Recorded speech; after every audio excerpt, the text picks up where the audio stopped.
हम बात करेंगे हाथरस की जनता से और जानेंगे कि उनके मन में क्या है। क्या फिर से मोदी सरकार या इस बार राहुल गांधी को मिलेगा मौका?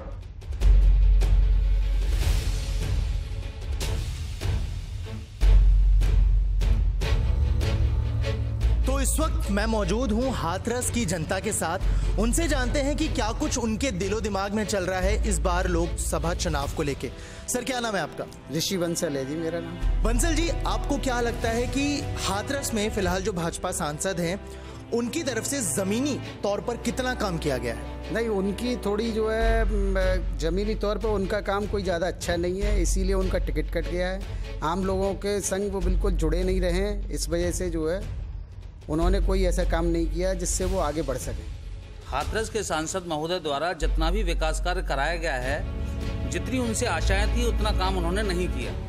इसी वजह से अब की बार सांसद के चुनाव में बदलाव की उम्मीद है। भाजपा सांसद के बारे में कहा जाए तो विकास के नाम पर ये जो मुद्दा शहर में चल रहा है कि उन्होंने काम किया नहीं किया, काम तो उन्होंने किया है, लेकिन सांसद जो क्षेत्र है लोकसभा क्षेत्र हाथरस का, वो इतना लंबा है, इतना बड़ा है कि लोगों अपेक्षा ये करते हैं कि हर जगह उनकी उपस्थिति हो। तो उम्मीद सभी ये कहते हैं घर घर आके सांसद जी काम कर पाएँ, लेकिन सांसद जी के जो प्रतिनिधि हैं वो अच्छा प्रतिनिधित्व तो कर रहे हैं, ऐसी कोई बात नहीं है काम नहीं किया है, काम तो किया है उन्होंने, लेकिन जो अपेक्षा हर व्यक्ति करता है उतना उस पर खरे नहीं उतर पा रहे हैं। ये भी ठीक है, लेकिन सबका एक साथ तो नहीं हो सकता है।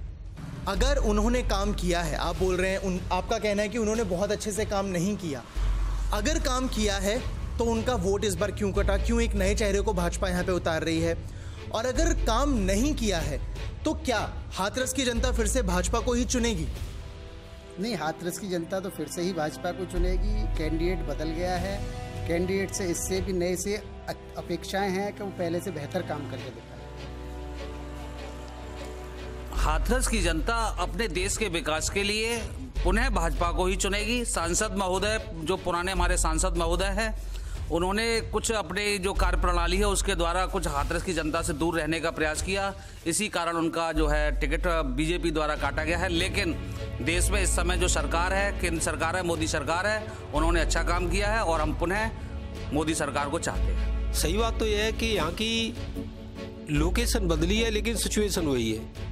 काम वो किया है तो, लेकिन पब्लिक परिवर्तन जाना चाहती है, बदलाव चाहती है कि शायद उनकी अपेक्षा कोई और दूसरा अच्छा कार्य करे, क्योंकि यहाँ पर जो इतने भी वोट इस समय इलेक्शन हो रहा है ये सब बीजेपी बेस्ड और मोदी बेस्ड है। इसमें कैंडिडेट का इतना महत्व नहीं है जितना कि इस समय मोदी का चेहरा सामने चल रहा है। तो अब यही मैं कहना चाहूँगा कि किसी की बुराई भलाई न करके कि काम तो जो भी आएगा सांसद वो करेगा।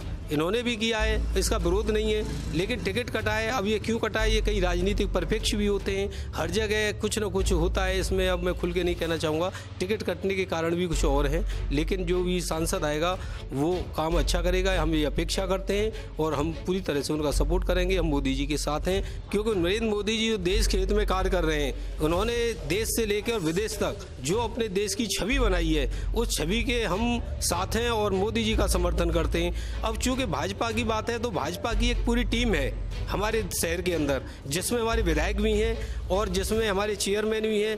तो ये जरूरी नहीं कि सांसद ही सारा कार्य करे, इसमें हमारे हाथरस के जो चेयरमैन है इस समय आशीष शर्मा, वो एक इतना शहर के लिए वरदान साबित हो रहे हैं, इतना अच्छा कार्य कर रहे हैं कि सांसद की तो याद ही नहीं आती है लोगों को, विधायक की याद ही नहीं आती है। यानी जो हाथरस की जनता है वो सीधे सीधे भाजपा के साथ। जी हाँ, लेकिन कांग्रेस की तरफ से राहुल गांधी ये दावा ठोक रहे हैं कि इस बार भाजपा नहीं आएगी, इस बार मोदी सरकार नहीं, इस बार कांग्रेस सरकार। इस पर क्या कहना है? सबके अपने अपने दावे हैं, सब अपनी अपनी दुकान लेके बैठे हुए हैं, कौन कितना चलाता है। अब राहुल गांधी का जहाँ तक ताल्लुक है, अभी तो उनके जितने भी स्टेप हैं, चलो आज हम ये मानते हैं हम राहुल गांधी को प्रधानमंत्री के रूप में चुन लेते हैं, तो उनके पास कोई विजन नहीं है, कोई अपनी पॉलिसी नहीं है। पहले जितनी भी कांग्रेस की पॉलिसियाँ थी सब फेल है, सबने जो है देश को डुबाया ही है हर चीज़ में, चाहे वो विदेश नीति हो, चाहे वो रक्षा नीति हो, चाहे वो कैसी भी नीति हो, उस हर नीति ने कांग्रेस को डुबाया है। इसीलिए बीजेपी को चुना गया, इसीलिए मोदी जी को चुना गया। आज हम फिर राहुल को चुन लेते हैं, चलिए हम मान लेते हैं आज राहुल गांधी प्रधानमंत्री बन जाते हैं, तो वो हमारी विदेश नीति को उसी पुराने ढंग से चलाएंगे जो डिफेंसिव बेस पे थी, उसी ढंग से मतलब सामने वाले के सामने हाथ फैलाएंगे। जबकि मोदी जी ने आज हमको इतना ताकतवर बना दिया है कि आज हम लोग बड़े से बड़े अमेरिका और रूस से आंख मिला के बात कर पाते हैं। तो ये सब चीज़ें हैं ना, राहुल गांधी को चुनने में कोई दिक्कत नहीं। आने वाले 2024 में या 2029 में निश्चित ही उनका नंबर आएगा, लेकिन जब तक उनको और परिपक्व हो जाना चाहिए, जिससे ये है कि वो शासन के काबिल हो जाए। आज की तारीख में वो शासन के काबिल भी नहीं है, और जिस काबिलियत की ज़रूरत है उनके संग एक जो कॉकस बना हुआ है वही कांग्रेस को गिरा रहा है। मोदी सरकार ने बहुत सारी योजनाएं लाई, मोदी सरकार ने बहुत सारे फैसले किए। फैसलों में बात चाहे नोटबंदी की हो, चाहे वो जीएसटी की हो, योजनाओं में चाहे बात बेटी बचाओ बेटी पढ़ाओ की हो, चाहे उज्ज्वला योजना की हो, बहुत सारी योजनाएं हैं। उन योजनाओं और फैसलों का जमीन पर कितना असर पड़ा, वो योजनाओं के फायदे आप तक कितने पहुंचे और उन फैसलों का असर आप पे कितना हुआ? जैसा है ना, नोटबंदी का तो सबसे ज़्यादा असर जो है बुराई हुआ है, उसको कभी आप अच्छा नहीं कह सकते, क्योंकि ऐसा है वो बुरा तो ना होता, लेकिन बैंकिंग सिस्टम पे जितना लोड डाल दिया गया उसकी वजह से वो सब फेल हो गया। मोदी जी का जो सपना था नोटबंदी का वो सब ध्वस्त हो गया। जीएसटी का जहाँ तक ताल्लुक है, जीएसटी अपने अभी जो है जितनी उसमें कड़ाइयाँ हैं वो बहुत गलत हैं, कुछ स्टेप्स उसमें बहुत गलत हैं। छोटे जो है व्यापारी के लिए कोई सपोर्ट नहीं है उसमें, तो उसमें छोटे व्यापारी के लिए कोई सपोर्ट होना चाहिए। जीएसटी लागू तो आपने कर दिया, लेकिन कोई तैयारी नहीं है। जीएसटी को लागू जो उन्होंने किया है, वास्तव में जिस दिन से जीएसटी लागू हुआ 2 साल होने को आई, लेकिन आज तक किसी भी व्यापारी का कोई भी केस फाइनल नहीं हुआ है उसमें। ये चुनावी मुद्दा माने या पब्लिक को गुमराह करने वाली बात माने, ये कहते हैं कि उसमें जीएसटी कम कर दिया, किसी का 18 से 12 कर दिया, 12 से 15 कर दिया, ये कहते हैं उसमें रियायत दे दी। रियायत देने का कोई मतलब नहीं है, रियायत हमें नहीं चाहिए, उतना ही है बना रहे, हमें उससे कोई फर्क नहीं पड़ता है। फर्क इससे बात से पड़ता है कि उसका सिस्टम क्या है। आज हम जीएसटी को लागू करने के लिए आज अपनी रिटर्न फाइल कराने जाते हैं तो पता लगता है कि हमारा जो टैक्सेशन एडवाइज़र है वो कहता है कि भाई अभी तो कनेक्टिविटी नहीं है, ऊपर सर्वाइवर नहीं है, ऊपर सर्वाइवर है, तो आगे पता लगता है कि इसकी कोई भी लोकेशन नहीं मिल रही है, क्योंकि आगे जो भी बात आएगी वो बताएंगे। किसी भी चीज़ की कोई फाइनल डेट नहीं हो रही है। आज हम किसी भी रिटर्न को फाइनल कराना चाहते तो जिस दिन से आज तक हमारा कोई भी 2 साल में एक भी रिटर्न फाइनल नहीं हो पाया है। क्यों? उसकी डेटें बढ़ती रहती होती है। खुद अधिकारियों को, अफसरों को ये नहीं पता लग रही है कि आखिर ये जीएसटी रिटर्न कैसे होनी है, कोई सिस्टम में नहीं है। सब ये कहते हैं जो सबके लिए वो आज को देखा जाएगा, लेकिन बस वो लॉलीटॉप ये दे देते कि साहब जीएसटी में राहत दे दी, 2% कम कर दिया। बात परसेंट कम करने की नहीं, बात है सिस्टम को सिस्टमेटिक कैसे चलना है वो, तो वो सिस्टमेटिकली नहीं चल पा रहा है। पब्लिक की समझ नहीं आ रहा है, टैक्सेशन एडवाइजर की समझ नहीं आ रहा है। जो हमारे डिप्टी कमिश्नर हैं जो सेल टैक्स और इसमें बैठे हुए हैं, उनको ये खुद समझ में नहीं आ रहा है कि हम कैसे तुमको गाइड कर पाएँ। उनसे हम जाके कहते हैं सर ये बताएं आप इसका आगे होना क्या है, कैसे होगा। सर जो ऊपर से निर्देश आएगा वो हो जाएगा, देखा जाएगा, लेकिन अभी तो हमें खुद भी नहीं पता है। और किसी असिस्टेंट कमिश्नर का क्या नाम लूँ, मैं दिन ये केस कराने जाता हूँ तो यही याद मिलता है सर आप गलत कर रहे हैं, ऐसा रिटर्न फाइल मत करिए। जब हम कहते हैं सर ये तो सही है तो फिर आप जाने। अब बताइए हम जाने या आप जाने, इसी में दाव पेच में चल रहा है। लेकिन ऊपर से हमारे जो मंत्री जी हैं, चाहे जेटली साहब हैं, चाहे कोई है, एक कॉन्फ्रेंस करते हो, कहते हैं कि इसमें राहत दे दी, 5% से 2 कर दिया, 18 से 14 कर दिया। मुद्दा 18 से 14, 5 से 2 का नहीं है। इसमें मुद्दा ये है कि आखिर इस चीज़ को कैसे प्रोसेस फाइनल किया जाएगा, वो अभी तक हो नहीं पा रहा है। यानी जीएसटी जो है वो लागू कर दिया गया, लेकिन जमीनी स्तर पे वो कैसे काम करेगा इसको लेकर अभी तक कोई सही तरीके से बिल्कुल सही तरीके से सामने यही। और इनकी जो काउंसिल है, जो जीएसटी काउंसिल है, उन लोगों को खुद पता नहीं है अभी। उनसे हमारी कई बार बातें हो चुकी हैं, और जो काउंसिल में जो सदस्य हैं, इसके मेंबर हैं, उनसे भी बात हुई है, तो बस यही जवाब आता है कि वो ठीक हो रहा है, सब हो जाएगा, उसमें समय लगेगा, ऐसे होगा, बस हो जाएगा, बस समय लगेगा। ये समय कितना लगेगा, कब तक लगेगा, कैसे हम अपने आप को समझाएं, कैसे व्यापार करें, कैसे क्या करें, इसका थोड़ा सा ये दुष्परिणाम है। लेकिन यह है कि अधिकारी भी थोड़ा सुस्त है, सरकार भी सुस्त है, कोई भी दबाव नहीं है व्यापारियों पर। गलत सही जैसे हो रहा है, चल रहा है, वो कोशिश कर रहे हैं कि जीएसटी हमने लागू की है तो कहीं हमें स्टेप वापस लेना पड़े तो हमारी भी इंसल्ट होगी, इसलिए स्टेप वापस न लेना पड़े। व्यापारियों पर कोई दबाव नहीं है, काम चल ही चल रहा है बस राम भरोसे। इस चीज से आप लोगों को क्या कोई दिक्कत आ रही है? जीएसटी में अगर इतने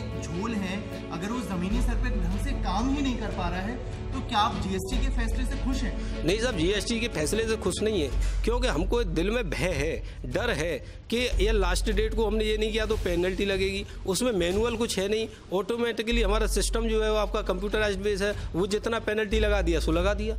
अब क्या होता है कि लोग कह रहे हैं जब रिटर्न फाइल होगी, अभी किसी भी व्यापारी की कोई भी रिटर्न जो लास्ट में जो आपका STR 1 भरा जाता है, 3B भरा जाता है, वो भर चुके हैं, लेकिन उसके बाद फॉर्म 9 भरा जाता है, उसमें रेक्टिफिकेशन होते हैं जो क्या गलतियाँ की हैं, तो अभी उसका तो नंबर ही नहीं है। और जब नंबर होगा तो लोगों को यही वह कहीं है हमने गलत कर दिया, और या मैनुअल कुछ है नहीं है किसी के पास। ऊपर से पोर्टल पे जो आ गया उसमें पता नहीं, हमने इनकम तो की 10,000 की और टैक्स लग के पेनल्टी लग गई उसमें 50,000 की, तो ये घबराहट है। क्या होगा आखिर, कैसे होगा, कोई फाइनल रिजल्ट नहीं है उसका। तो मैंने अभी 2 मुद्दों पे आप लोगों से बात करी, एक था नोटबंदी, एक था GST।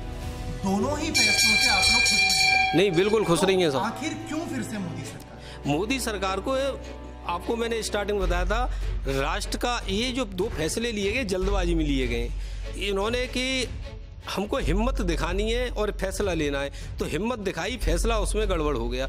हो सकता है सही भी हो सकता था, लेकिन नहीं हुआ। लेकिन साथ इसलिए है कि इन कष्टों को झेलने के बावजूद भी जो राष्ट्र का विकास मोदी जी ने अपने मैनुअल वर्क से, अपने माइंड से जो हमारी विदेशों में छवि स्थापित की है, जहाँ हम कभी भी विदेश में जाने में घबराते थे, आज हम धड़ल्ले से जाना चाह रहे हैं। कोई भी देश हमारे साथ खड़ा होना नहीं चाहता था, वो आज हमारे साथ खड़े होने के लिए लालायत है। तो ये भी एक बहुत अच्छी बात है कि पूरे इस वर्ल्ड बेस पर हमारी जो छवि है कंट्री की बढ़ी है। तो राष्ट्र निर्माण की बात लौट के आ जाती है, जहाँ हमारे देश की छवि बनेगी तो हम कष्ट झेलने को भी तैयार हैं। किसी दिन तो ये ठीक होगा, पेनल्टी लगेगी, GST में नोटबंदी से घायल हुए हैं तो दर्द भी भर जाएगा उसका, लेकिन सर क्या करें, दर्द भी सह रहे हैं, दवा भी मिलेगी किसी दिन, इस बेस पर है। क्योंकि बात है अपने देश के लिए मर रहे हैं हम, तो हमें कोई फर्क नहीं पड़ता है या मोदी जी या राहुल जी हैं, जो देश के लिए काम करेगा हम तो साथ उसी के हैं। हम तो राष्ट्रभक्त हैं और राष्ट्रभक्ति में ही मरेंगे।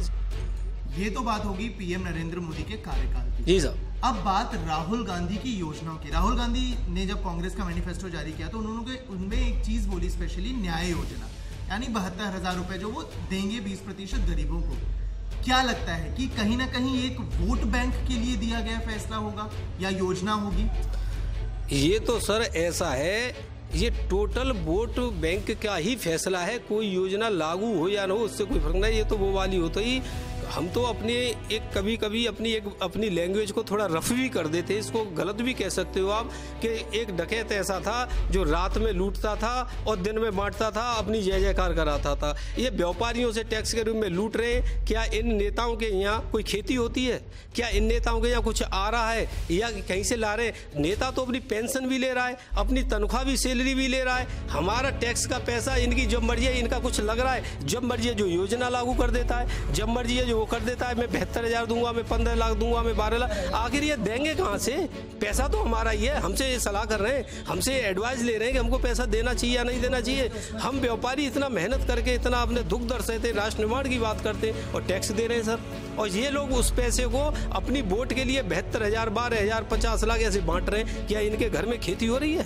कहाँ से ला रहे हैं ये इतना पैसा? इसका क्या इसका यूज कर रहे हैं? क्या उसका कोई यूज है? कुछ भी नहीं है यूज।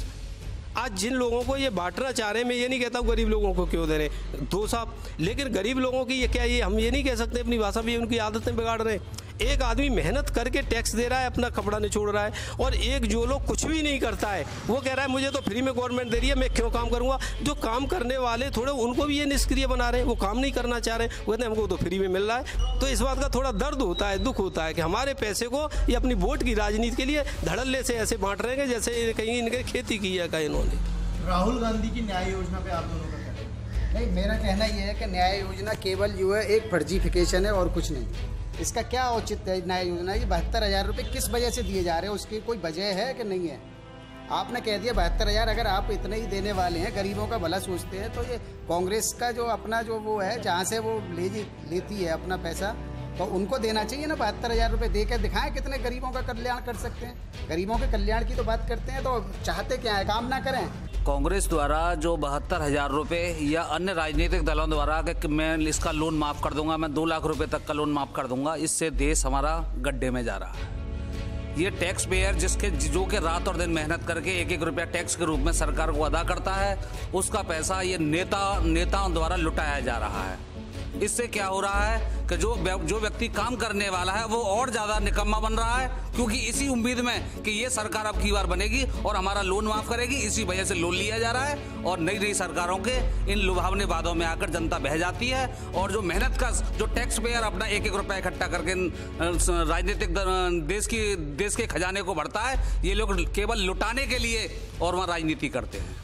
जो कांग्रेस द्वारा जो 72,000 रुपये जो दिए जा रहे हैं, ये कहां से दिए जा रहे हैं? इस समय हमारी सुप्रीम कोर्ट या अन्य न्यायपालिकाएं इस बात को नहीं देख रही है कि इस प्रकार से घोषणा कर रहे हैं। आज मैं भी अगर राजनीति में जाना चाहता हूं और मैं भी ये घोषणा करता हूं कि हर परिवार को 5-5 लाख रुपए दूंगा, हर परिवार के एक व्यक्ति को नौकरी दूंगा, तो मैं भी प्रधानमंत्री बन सकता हूं।